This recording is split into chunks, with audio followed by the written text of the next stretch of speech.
ప్రభు అయిన క్రీస్తు నామములో అందరికీ వందనాలు. ఈ దిన వాక్య భాగం 1 పేతురు 5వ అధ్యాయము 14వ వచనం చదువుకుందాం. క్రీస్తునందున్న మీకందరికీ సమాధానము కలుగునుగాక. షాలోం. మన దేవుడు సమాధానానికి అధిపతి. ఆయన కలిగి ఉన్న పేర్లలో సమాధానము అనేది ఒక నామము. అయితే మన జీవితాలలో మాత్రము ఈ సమాధానము లేకుండా పోతుందేమో. ప్రభువుని అంగీకరించి ఎన్నో సంవత్సరాలుగా ఈ భక్తి జీవితాన్ని జీవిస్తూ ఉన్నాం. మన ఉదయమున లేచినప్పుడు అటు దేవునితోనూ ఇటు మనుషులతో మన సంబంధాలు పరిశీలన చేసుకుని ప్రభు సన్నిధిలో ఒప్పుకొని విడిచిపెట్టవలసిన వాటిని విడిచిపెట్టి సమాధానముతో మనము మన కుటుంబాలతో ముందుకు కొనసాగాలి. కానీ నేటి దినాల్లో భార్యాభర్తల మధ్య, పేరెంట్స్ అండ్ చిల్డ్రన్ మధ్య, సంఘములో విశ్వాసులకి సంఘ కాపరికి మధ్య ఎటు చూసినప్పటికీ కూడా అసమాధానమే రాజ్యమేలుతూ ఉందేమో అని అనిపిస్తూ ఉంది.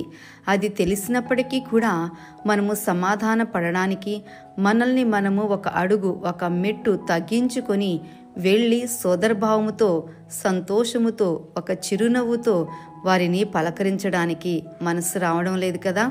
అయితే మన దేవుడు చెప్తూ ఉన్నారు కదా, క్రీస్తునందున్న ప్రతి ఒక్కరూ కూడా సమాధానముతో జీవించాలి. ఎఫెసీ 4:1 అంటూ ఉన్నారు కదా.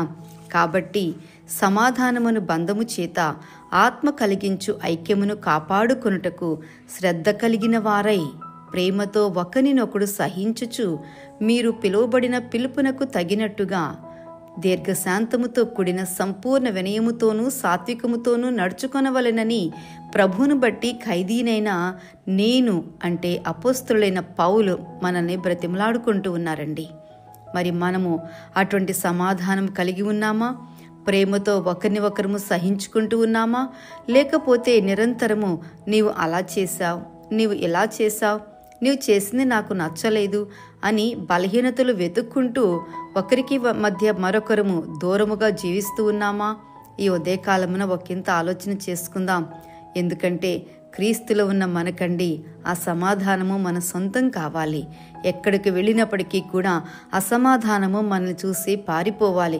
ఈర్ష్య, ద్వేషము, అసూయలు ఇవన్నీ కూడానండి మనము ఉన్న చోట ఉండడానికి వీల్లేదు. క్రీస్తునందున్న వారికి ప్రతి ప్రదేశములో కూడా విజయమే లభిస్తుంది. కాబట్టి అట్టి విజయాన్ని అనుగ్రహించడానికి ఈ ఉదయకాలమున దేవుడు మీ గృహములోనికి దిగివచ్చి ఉన్నారు. మరి మీరు అంగీకరిస్తూ ఉన్నారా? అయితే ఇప్పుడే ప్రయత్నించండి. ఎవరితో అయితే మాట తేడా వచ్చిందో, ఎవరితో అయితే ఎంతో కాలముగా అసమాధానముగా జీవిస్తూ ఉన్నారో ఒక అడుగు ముందుకు వెళ్ళి మీ చేతిలో ఉన్న మొబైల్ తీసుకుని వారికి ఒక కాల్ చేస్తారా?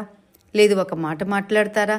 ఒక చిరునవ్వుతో వందనాలండి, మీరు ఎంత గొప్పవారండి అని ఒక గొప్ప మాట వారి గురించి పలికితే అసమాధానం మన మధ్య ఎందుకుంటుంది చెప్పండి? అది తోక ముడుచుకుని పారిపోతుంది. ఆ విధముగా చేయవలసిన వారము మనమే. క్రీస్తు మనలో ఉంటే అసమాధానానికి ఎక్కడా కూడా అవకాశం ఇవ్వరు.